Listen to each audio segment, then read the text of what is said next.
വൈദഗ്ധ്യം നേടിയ അനേകം യുവജനങ്ങൾ മികച്ച തൊഴിൽ നേടാനായി വിദേശ രാജ്യങ്ങളിലേക്ക് പ്രയാണം ചെയ്യുന്ന ഒരു ട്രെൻഡാണ് നമ്മളിപ്പോൾ കണ്ടുകൊണ്ടിരിക്കുന്നത്, അല്ലെ? ഇത് സാധാരണയാണ്. കേരളത്തിലെ യുവജനങ്ങൾക്കായി വിദേശത്ത് വിവിധ തൊഴിൽ മേഖലയിൽ നിയമാനുസൃതമായും അതോടൊപ്പം തന്നെ ലോകോത്തര റിക്രൂട്ട്മെന്റ് സേവനങ്ങൾ ഒരുക്കുകയാണ് ഇന്ന് ഒഡേപെക് എന്ന കേരള സർക്കാർ സ്ഥാപനം. അനുയോജ്യരായ ഉദ്യോഗാർത്ഥികളെ കണ്ടെത്തൽ, നൈപുണ്യ പരിശോധന, ഇന്റർവ്യൂ ഏകോപനം, ഇമിഗ്രേഷൻ നടപടികൾ എന്നിവയെല്ലാം ഇവരുടെ ഈ സേവനങ്ങളിൽ ഉൾക്കൊള്ളുന്നതാണ്. ക്രമബദ്ധമായ പ്രക്രിയകൾ ഗുണനിലവാരവും നിയമാനുസൃതതയും ഉറപ്പാക്കിക്കൊണ്ട് തന്നെ നടപ്പിലാക്കുന്നതുകൊണ്ട് വിദേശ തൊഴിൽ ദാതാക്കൾക്ക് പോലും ഏറെ പ്രിയപ്പെട്ട ഇടമായി ഇന്ന് ഒഡേപെക് മാറിക്കഴിഞ്ഞു. ആഗോള ബന്ധങ്ങളെ കൂടുതൽ ശക്തിപ്പെടുത്തുന്നതിൽ ഒഡേപെക് മുൻനിരയിൽ തന്നെ പ്രവർത്തിക്കുന്നുണ്ട് എന്നുള്ളത് അതുകൊണ്ട് തന്നെ എടുത്തു പറയേണ്ട കാര്യമില്ല.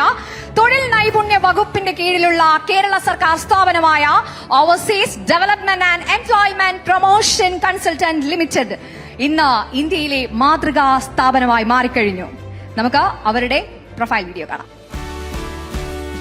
ആഗോള അവസരങ്ങളിലേക്ക് സുരക്ഷിത പാതയൊരുക്കുന്ന കേരള സർക്കാർ സ്ഥാപനമാണ് overseas development and employment promotion consultants limited. വിദേശകാര്യ മന്ത്രാലയത്തിന്റെ അംഗീകാരത്തോടെ കഴിഞ്ഞ അരനൂറ്റാണ്ടിലധികമായി ഇന്ത്യൻ സർക്കാരിന്റെ നയങ്ങൾ കർശനമായി പാലിച്ചുകൊണ്ട് വിദേശ തൊഴിൽ നിയമനങ്ങൾ നടത്തിവരുന്ന ഒഡേപെക് അനുയോജ്യരായ ഉദ്യോഗാർത്ഥികളെ കണ്ടെത്തൽ, നൈപുണ്യ പരിശോധന, ഇന്റർവ്യൂ ഏകോപനം, ഇമിഗ്രേഷൻ നടപടികൾ ഗുണനിലവാരത്തിലും നിയമാനുസൃതത്തിലും നടപ്പിലാക്കുന്നതിനാൽ വിദേശ തൊഴിൽ ദാതാക്കൾക്ക് ഒഡേപെക് പ്രിയപ്പെട്ടതായി. കേരള സർക്കാരിന്റെ പട്ടികജാതി പട്ടികവർഗ വകുപ്പിന്റെ കീഴിലുള്ള ഉന്നതി എന്ന സ്കോളർഷിപ്പ് പ്രോഗ്രാമിന്റെ നടത്തിപ്പ് ഒഡേപെക്കാണ് നിർവഹിക്കുന്നത്.